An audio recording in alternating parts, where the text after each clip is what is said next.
Sir Varun Tej గారి operation Valentine movie మరి ఇవాళ ప్రేక్షకుల ముందుకు వచ్చింది సార్. మరి మూవీ ఎలా ఉంది, మీ రివ్యూ ఏంటి సార్ దీనిపైన? ఆపరేషన్ వాలంటైన్ వరుణ్ తేజ్ ఇప్పటివరకు కెరీర్లోనే బిగ్ బడ్జెట్ సినిమా అని చెప్పొచ్చు. దాదాపు 42 కోట్లు అని చెప్తున్నారు.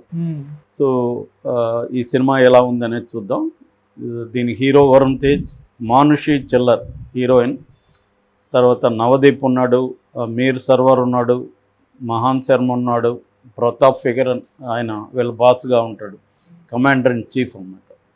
సో వీళ్ళు కాస్టింగ్. ఇక డైరెక్షన్ వచ్చేసరికి శక్తి ప్రతాప్ సింగ్ హుడా, తర్వాత సోనీ పిక్చర్స్ ప్రొడ్యూసరు, మిక్కీ జే మేయర్ మ్యూజిక్, తర్వాత హరికే వేదాంతం కెమెరా, సాయి మాధవ్ బొర్రా మాటలు.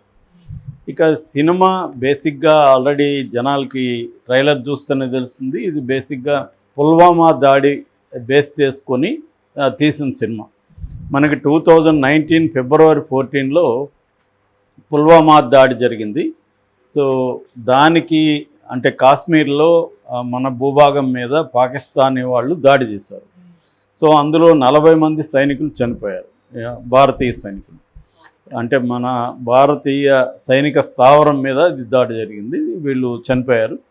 చనిపోయిన తర్వాత దానికి ప్రతీకారంగా ఇండియన్ ఆర్మీ ఏం చేసిందంటే పాకిస్తాన్ భూభాగంలో ఉన్న ఈ తీవ్రవాదుల క్యాంప్స్ మీద సర్జికల్ స్ట్రైక్స్ అంటారు. సర్జికల్ స్ట్రైక్ అంటే కరెక్ట్గా టార్గెట్ను మాత్రమే కొట్టాలి, దానికి చుట్టుపక్కల ఉన్న సివిలియన్ దీని మీద ఎక్కడ ఏమి ఇబ్బంది కలగకూడదు.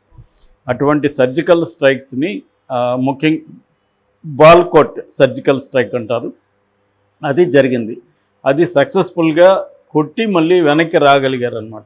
ఫస్ట్ టైము మనకు మామూలుగా మిలిటరీ అంటేనే ఆర్మీనే గుర్తొస్తుంది. అంటే కింద నుంచి కావలరీ అని కూడా అంటారు వాళ్ళు, కింద నుంచి ఫైట్ చేసే సైనికులు మాత్రమే మనకు గుర్తొస్తారు. కానీ నేవీ, ఎయిర్ ఫోర్స్ అనేది పెద్దగా వాటి మీద దృష్టి తక్కువ ఉంటుంది.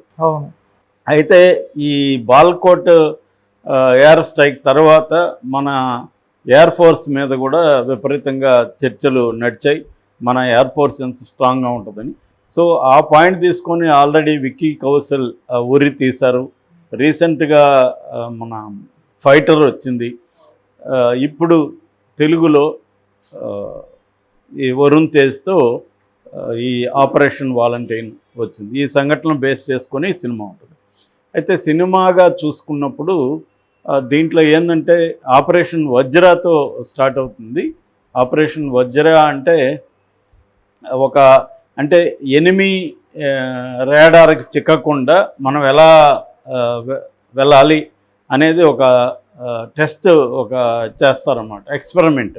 అంటే నేల నుంచి 20 మీటర్ల ఎత్తులో కానీ వెళ్తే రాడార్ని అవాయిడ్ చేయొచ్చు అనేది వాళ్ళ ప్లాన్ అన్నమాట. సో ఆ ప్రయోగంలో ఒక ప్రమాదం జరుగుతుంది. ఆ ప్రమాదం ఏందనే సినిమాలో చూడాలి. దానివల్ల ఇతనికి ఇబ్బందులు ఎదుర్కొతాయి, హీరోకి వరుణ్ తేజ్కి. ఇతనైతే సక్సెస్ఫుల్గా బయటకు వస్తాడు, కానీ ఒక మేజర్ ప్రమాదం కూడా అక్కడ జరుగుతుంది. సో ఈ క్రమంలో ఏమవుతుందంటే ఈ లోపల పుల్వామా మీద అటాక్ జరగడం, ఆ అటాక్ని తను ఎలా వెళ్ళాడు, తను దాన్ని ఎట్లా డీల్ చేశాడు, తనని నియమిస్తారు. ఈ క్రమంలో అతనికి హీరోయిన్ మానుషి చిల్లర్ ఏమో, ఆమె కూడా కమాండర్గా ఉంటుంది, కానీ వింగ్ కమాండర్ అంటారు వీళ్ళని. ఇతను కూడా వింగ్ కమాండర్. ఇతని పేరు రుద్ర అనమాట, అర్జున్ రుద్ర అని పిలుస్తుంటారు. సో ఈ రుద్ర ఎలా చేశాడు, ఈ అమ్మాయికి ఇతనికి మధ్య లవ్ ఎలా ఉంటుంది, దాని తర్వాత ఈమె రాడార్ పనిచేస్తుంటుంది, అంటే గైడ్ చేస్తూ ఉంటుంది ఇతన్ని. సో ఇతన్ని ఒక నేచర్ ఏంటంటే కమ్ వాట్ మే అనే నేచరు, అంటే ఏదైనా రాని చూసుకుందాం అనే నేచర్లో ఉంటుంది. దానివల్ల ఒక్కొక్కసారి ఇబ్బందులు కూడా ఎదురవుతుంటాయి, ఒక దుందుడుకు నేచరు. బట్ దానివల్ల అడ్వాంటేజెస్ కూడా ఉంటాయి. ఇలాంటి వాళ్ళని కంట్రోల్ చేయడం వాళ్ళ కమాండర్ ఇన్ చీఫ్కి కూడా కష్టం అవుతుంది. అతనేమో ప్రతిదాన్ని ఆగండి అన్నట్టుగా ఉంటుంది, వారిస్తూ ఉంటాడు. ఇతనేమో దూకుడుగా ఉంటాడు. అలాంటి ఒక కాంట్రాస్ట్ ఉంటుంది. సో ఈ అమ్మాయికి ఇతని పట్ల ప్రేమ ఉంటుంది, కానీ కమాండింగ్ ఇక్కడ రాడార్లో చేయాల్సి ఉంటుంది. సో అంటే ఒక దేశభక్తి చుట్టూ నడిచిన బేసిక్ సినిమా. తెలుగులో మొట్టమొదటి ఎయిర్ ఫోర్స్ సినిమా కూడా ఇదే అని చెప్పుకోవచ్చు. అంటే మనకు వరుణ్ తేజ్ అనేక ప్రయోగాలు చేస్తుంటాడు, కానీ సక్సెస్ఫుల్ కాలేదు. బట్ దీంట్లో కూడా ఒక ప్రయోగమే అని చెప్పాలి. తెలుగులో ఎయిర్ ఫోర్స్ మీద మనకి హాలీవుడ్లో టాప్ గన్, ఫైటరు అలాంటి సినిమాలు చాలా వచ్చాయి.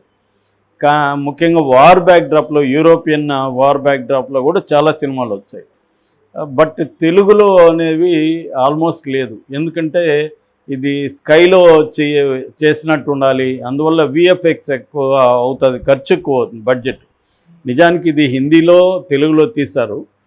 దీనికి విఎఫ్ఎక్స్ మాత్రం 5 కోట్లు బడ్జెట్ పెట్టామని చెప్తున్నారు. ఆ మేరకు చూసుకున్నప్పుడు 5 కోట్ల కంటే బెటర్గా అయితే ఉన్నాయి, కానీ గొప్పగా అయితే విఎఫ్ఎక్స్ లేవు. ఎందుకంటే మనం మొన్ననే ఫైటర్ వచ్చింది, అది బడ్జెట్ ఎక్కువ, అది బాగా చేశారు దాంట్లో. సో దాంతో పోలిస్తే ఇది లేదు.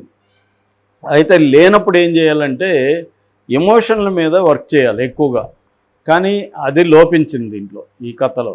అంటే వీళ్ళిద్దరి మధ్య లవ్ ట్రాక్ కూడా చప్పగా ఉంది, అట్లాగే ఒక ఎమోషనల్ డ్రామా కూడా లేదు.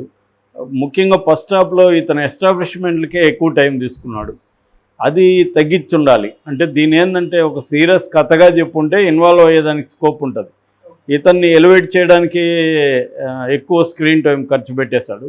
స్క్రీన్లో కూడా వీళ్ళిద్దరే ఎక్కువ కనిపిస్తూ ఉంటారు, హీరో హీరోయిన్ మనకి ఎక్కువ సేపు స్క్రీన్ టైం కూడా ఉందన్నమాట. అంటే ఒక ఎమోషనల్ కాన్ఫ్లిక్ట్ కానీ ఎమోషనల్ డ్రామా కానీ మిస్ అయింది. ముఖ్యంగా ఫస్ట్ హాఫ్ అంతా కూడా సోగా వెళ్తుంది. సెకండ్ హాఫ్లో కొన్ని సీన్లు బిగినింగ్లో అంతా చాలా బాగుంటుంది. ఆ తర్వాత బిగినింగ్లో మెయిన్ స్టోరీ అయిపోయినాక ఎక్స్టెండ్ చేశారు, ఆ ఎక్స్టెన్షన్ అంత గొప్పగా లేదు.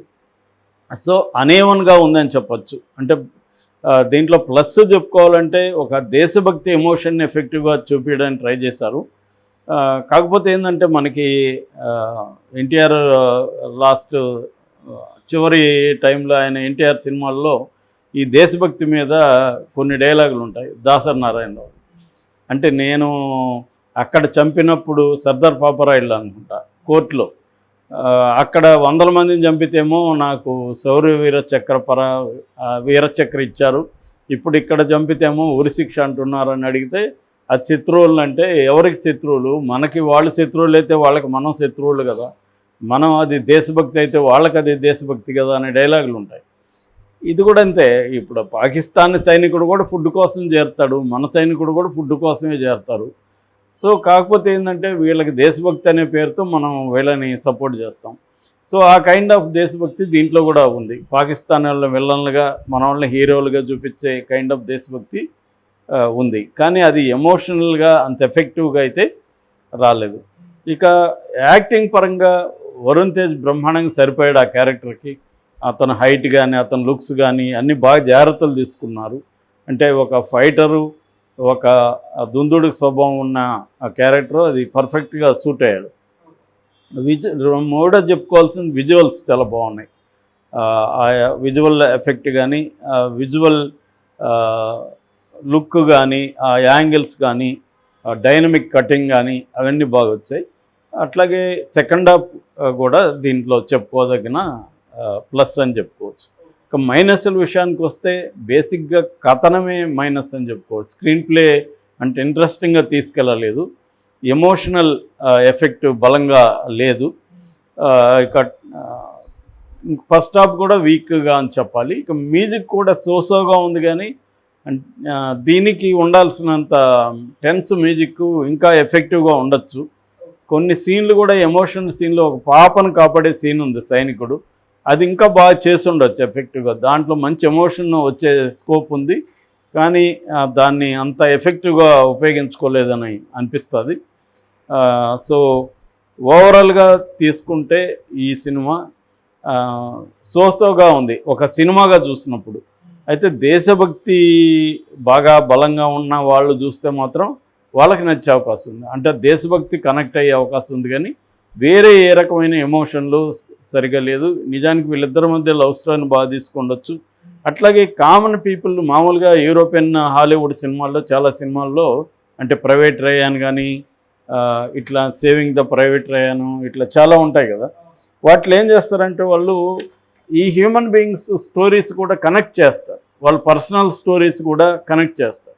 అంటే ఒక సైనికుడు తన ప్రియురాలు ఫోటో పెట్టుకొని ఉంటాడు, దాని మీద బుల్లెట్ దిగుతుంది జోబీలో, లేదా ఒక తల్లి ఫోటో పెట్టుకుంటాడు, ఇలాగా వాళ్ళ పర్సనల్ స్టోరీస్ని ఎమోషన్స్ని కనెక్ట్ చేయడం ద్వారా వార్లో పాల్గొనే సైనికుల పరిస్థితి ఎలా ఉంటుంది, వాళ్ళ ఫ్యామిలీల పరిస్థితి ఇవన్నీ చూపిస్తారు.